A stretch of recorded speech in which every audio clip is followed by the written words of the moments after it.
Hello मेरे प्यारे viewers, कैसे हैं आप सभी लोग। आशा करती हूँ आप सभी लोग अच्छे होंगे।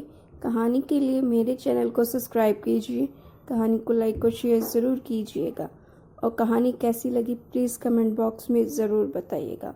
कहानी को लेकर कोई भी राय या सुझाव हो वो भी कमेंट बॉक्स में ज़रूर दीजिएगा। तो शुरू करते हैं हम आज की अपनी कहानी। शाम गहराती जा रही थी, सूर्य डूब चुका था और सड़क पर वाहन भी कम होते जा रहे थे। ये एक सुनसान इलाका था और रागिनी अपने बॉस मिस्टर प्रधान के साथ घर लौट रही थी। गाड़ी धीमी क्यों कर दी सर, हम पहले ही बहुत लेट हो गए हैं। पेरेंट्स इंतज़ार कर रहे होंगे मेरे, वो घबराई सी बोली। देखो सामने कोई लेटा हुआ सा दिख रहा है, या तो किसी का एक्सीडेंट हुआ है या कोई बेहोश हो गया है। रागिनी ने उतर के देखा तो कोई अधेड़ उम्र की महिला थी जो औंधे मुंह पड़ी थी। सीधा किया उसे रागिनी ने तो वो कहराने लगी। उसके मुंह पर पानी के छींटे डाल पर वो उठने का तत्पर हुई। कहाँ जाना है माँ जी, रागिनी बोली तो बेसख्ता उसके मुंह से निकला, पुलिस स्टेशन, वो लोग मार डालेंगे उसको। रागिनी और मिस्टर प्रधान चौंक गए थे बुरी तरह। मतलब किसी ने ज्यादती की है किसी के साथ, जिसे सजा दिलाने चली है ये। तभी वो औरत फिर बेहोश हो गई और वो उसे हॉस्पिटल लेकर जाने लगे। अगले दिन ऑफिस में मिस्टर प्रधान ने सबसे पहले रागिनी को बुलावा भेजा। मॉर्निंग सर, रागिनी ने मधुर आवाज में उन्हें विश किया। क्या समाचार लाई हो, मिस्टर प्रधान ने उसे देखते ही पूछा। करुणा नाम है उस महिला का, 4 बेटियों की माँ है वो। पति शायद उसे पहले छोड़ चुका है या कहीं मर खप गया होगा। कल रात ही उसे मेंटल हॉस्पिटल में एडमिट करा दिया गया था। रागिनी एक सांस में बोलती गई। ओ, मेंटल हॉस्पिटल में क्यों? वो तो पुलिस स्टेशन जाना चाहती थी, मिस्टर प्रधान ने पूछा। आप इजाज़त दे तो 2 दिन मुझे दे दे, उनकी सारी जानकारी मुहैया करा दूंगी मैं। ओके, यू मे गो, प्रधान ने कहा और रागिनी तीर की तरह निकल गई। रागिनी पहुंच गई थी उस मोहल्ले में जहां वो औरत रहती थी। करुणा जी यहीं रहती थी ना, उससे पड़ोस वाले घर में जाकर पूछा। जी, आप कौन? वहाँ एक वृद्ध व्यक्ति ने पूछा था रागिनी से। वो करुणा के बारे में बात करने से कतरा रहा था। उनका एक्सीडेंट हो गया था कल, वो हॉस्पिटल में हैं, रागिनी ने कहा और उनकी आंखों में देखा। शायद जानना चाह रही थी उनकी प्रतिक्रिया। अरे बस ये ही निकला उनके मुंह से। बड़ी दुखियारी है बेचारी, अब कैसे बोले वो। आप कुछ और बताएंगे उनके बारे में, रागिनी ने प्रार्थना करते कहा उनसे। वो दरअसल मेंटल हॉस्पिटल भेज दी गई हैं। क्या? ओह, इतने आघात से किसी का भी मानसिक संतुलन बिगड़ ही जाएगा, वो वृद्ध दुखी होते बोले। अंकल जी प्लीज़ कुछ बताएं उनके बारे में, शायद तभी मैं उनकी सहायता कर सकूं। उनका परिवार, बच्चे कहाँ हैं, कौन है? बस ये समझ लीजिए कि वो 4 बेटियों की बदनसीब माँ है, जिसने अपना पूरा जीवन होम कर दिया उनकी ज़िंदगी संवारने में। और आज जैसे कि आप बता रही हैं वो मानसिक असाइलम में जा पहुंची। थोड़ा डिटेल में बताएंगे अंकल जी? ऐसी कौन सी बेटियां हैं जो अपनी माँ की सुध भी नहीं लेती, और इनके पति वो कहाँ हैं? रागिनी ने फिर पूछा। सबसे बड़ा कल्प्रिट इसका पति सुरेश ही था, जिसने एक के बाद एक 4 बेटियां पैदा करने के जुर्म में उसे छोड़ दिया। कायर कहीं का, क्या लड़कियां उसकी अकेले की थीं? लेकिन करुणा ने हिम्मत न हारी। वो पढ़ी लिखी थी, छोटी मोटी नौकरी कर अपनी बच्चियों को पालती रही। वो काफ़ी जवान थी जब उसका पति उसे छोड़ के गया था। चाहती तो दूसरी शादी भी कर सकती थी, पर नहीं किया उसने ऐसा, सिर्फ अपने बच्चों की भविष्य के लिए। जब उसकी बच्चियां बड़ी हुई, उससे उनके विवाह की फिक्र खाने लगी। आजकल बिना दान दहेज के अच्छे घर वर कहाँ मिलते हैं, ऐसा सोचना था उसका भी। जहाँ जाती पूरे उत्साह से अपनी लड़कियों का गुणगान करती। शायद किसी को उसकी लड़की समझ आ जाए। उसकी लड़कियां भी बहुत रूपवान और गुणवती, बस कमी थी तो एक ही, और वो थी रुपए पैसे की। पर करुणा के प्रयास से उसकी बड़ी बेटी दिव्या को एक बहुत अमीर खानदान ने अपनी बहू बना लिया। बस उनकी एक ही शर्त थी कि शादी के बाद दिव्या अपने मायके से कोई संबंध नहीं रखेगी। बेटियों की माँ थी ना, बेटी की सुरक्षित भविष्य के लिए ये आघात सह गई।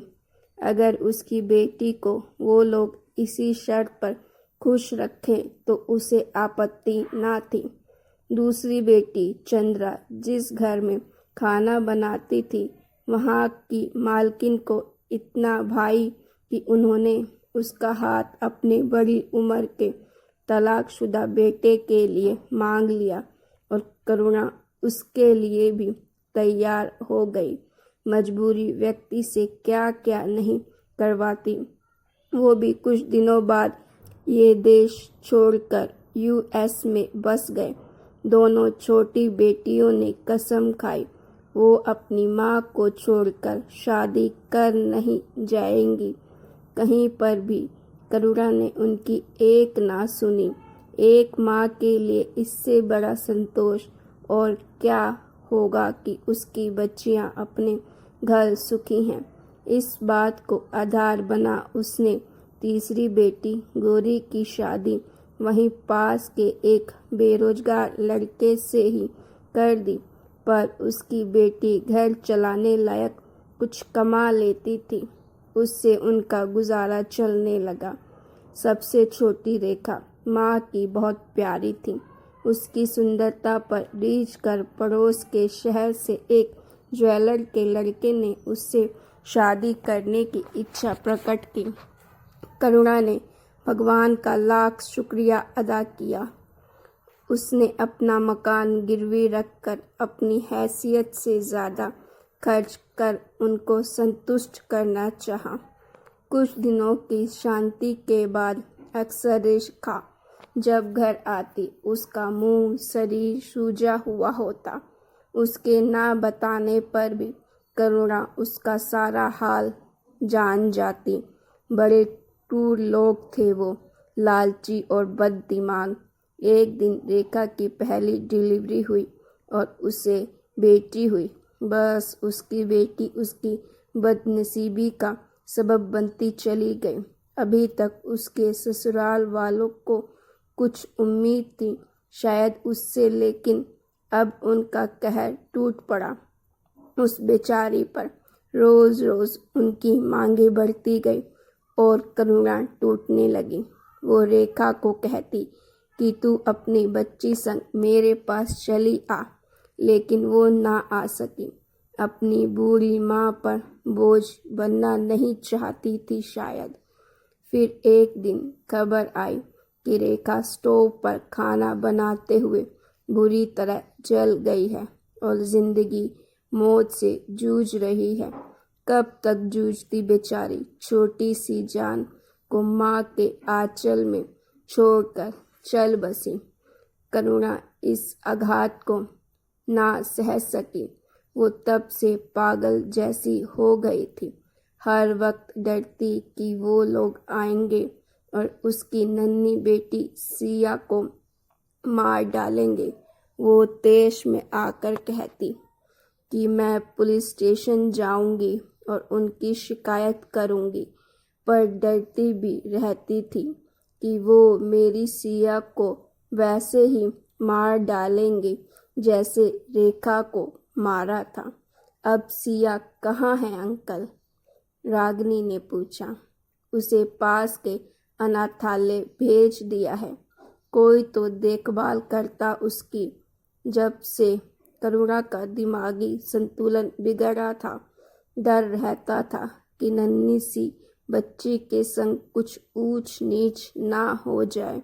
ओह, सचमुच बड़ी दुख भरी कहानी है। इतने आघात एक ही जीवन में कैसे सह सकता है? लेकिन क्या बेटियों की माँ होना इतना बड़ा गुनाह है अंकल? रागिनी बोली। नहीं बेटा, ऐसा नहीं है। कुछ लोग स्वभाव से दुष्ट होते हैं। वो जुबान से बेटियों को देवी देवी कहते नहीं थकते, पर व्यवहार में उन्हें बोझ समझते हैं। ऐसे लोगों ने पूरे समाज को बदनाम कर रखा है। वो वृद्ध बोला। लेकिन क्या उनकी बेटियों का फर्ज नहीं था कि अपनी माँ की सुध लेती? रागिनी बोली। एक माँ ने अपना दायित्व निभाया, उनकी शादी करवा के, पर उन्होंने क्या किया? रागिनी की आवाज़ का आक्रोश साफ झलक रहा था। यहाँ कुछ दोष हमारे समाज का भी है। बेटियों को पढ़ाते लिखाते ज़रूर है, पर उन्हें शिक्षा ये ही देते हैं कि शादी के बाद उनकी जिम्मेदारी सिर्फ उनके ससुराल है, मायका नहीं। पर अब उसमें बदलाव आ रहा है बेटा। सही कहा आपने अंकल। रागिनी गहरी सांस लेते बोली। आप मुझे इनकी किसी बेटी का एड्रेस दे सकते हो? तीसरी बेटी गौरी का ही पता है मुझे, उससे बात कर लो, शायद कुछ हेल्प हो जाए। जी ज़रूर। रागिनी उसका एड्रेस लेकर तुरंत वहाँ जा पहुँची। एक साधारण से परिवार में गौरी अपने पति उमेश के साथ मिली उसे। तुम्हारी माँ के साथ इतना कुछ हो गया और तुम्हें खबर ही नहीं। क्या ये ही दायित्व है एक बेटी का अपनी माँ के लिए? रागिनी ने गौरी को डांटते हुए पूछा।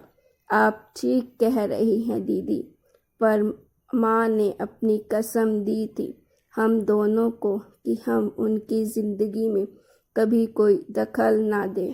वो अपने हिसाब से अपनी बेटियों के घर संसार बसाना चाहती थी, पर आज मैं वो कसम तोड़ रही हूँ। मैं अपनी भांजी को अपने पास रखूँगी, माँ का भी इलाज कराऊँगी। उनका दामाद भी कमाने लगा है अब, जो उनके बेटे से कम नहीं। रागिनी के चेहरे पर संतोष की मुस्कान खिल गई। उसे लगा कि शायद अब वक्त आ गया था जब 4 बेटियों की माँ को उसके बलिदानों का सबब मिलने वाला था। तो गाइज़, आपको ये स्टोरी कैसी लगी? अगर अच्छी लगी होगी तो प्लीज़ लाइक कीजिएगा और मेरे चैनल को सब्सक्राइब करना मत भूलिएगा और अपनी राय भी ज़रूर दीजिएगा।